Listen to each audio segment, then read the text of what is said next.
આજે મારો જન્મદિવસ છે ને આજે અમે ઘણા બધા પ્રોગ્રામ ગોઠવ્યા હતા, પરંતુ સવારે ઉઠ્યા તેઓ જોયું તો રાતનો એક ધારો વરસાદ ચાલુ છે અને પાછો બંધ થવાનું નામ જ નથી લીધું. મારા હસબન્ડજી કહે છે કે બા હમણાં વરસાદ ઓછો થાય તો આપણે બહાર ફરવા જઈએ, પરંતુ આ ધીમી ધારે એક ધારો વરસાદ ચાલુ છે અને સમાચારમાં સાંભળ્યું કે ચારે બાજુ વરસાદ ચાલુ છે.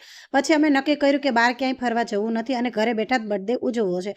પછી સેવનું પડીકું લાવી નાખ્યું અને સેવ બનાવી નાખી. સૌથી પહેલાં મારા હસબન્ડને મેં ચખવાડી કે કેવી બને છે, કાંઈ ખામી હોય તો સુધારી નાખે, પરંતુ એમને કીધું નહીં, સરસ બની છે, તારા હાથની કોઈ પણ વસ્તુ મીઠી જ બને છે. ત્યારબાદ મેં સેવ ચાખી તો સેવ તો સરસ બની હતી. હું બનાવું અને કંઈ ખામી હોય એવું તો બને નહીં. પછી તો આ કુરકુરી અમારા માટેનું વરદાન છે, કારણ કે જ્યારે પણ કાંઈક ચટપટું ખાવાનું મન થાય તો કુરકુરી અમે ઘરે લાવી નાખી. ભલે ને ઘરે ગમે એવો નાસ્તો પડ્યો હોય કે ઘરે બનાવ્યો હોય કે ગમે એવી મીઠાઈ પડી હોય, પણ ઘરે તો આવું ચટપટું જોઈએ જ તે.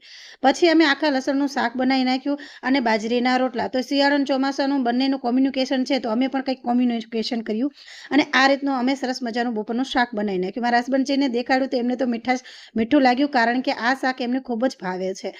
ફ્રેન્ડ્સ, આખો દિવસ મારા હસબન્ડ મારી માટે ગુલાબજાંબુ લાવવા માટે કેટલા બધા પ્રયત્ન કર્યા, પણ ક્યાંય લીંબડીની બજારમાં ગુલાબજાંબુ ન મળ્યા, કારણ કે ક્યાંય હતા જ નહીં. ચોમાસાનું વાતાવરણ હતું અને દિવાળી પછી બધી દુકાનો બંધ હતી. તો હવે આવો ગયો મારો આખા દિવસનો મારો બર્થડે. તો આ મારા બર્થડેની યાદ છે, જે મને આખી જિંદગી યાદ રહેશે.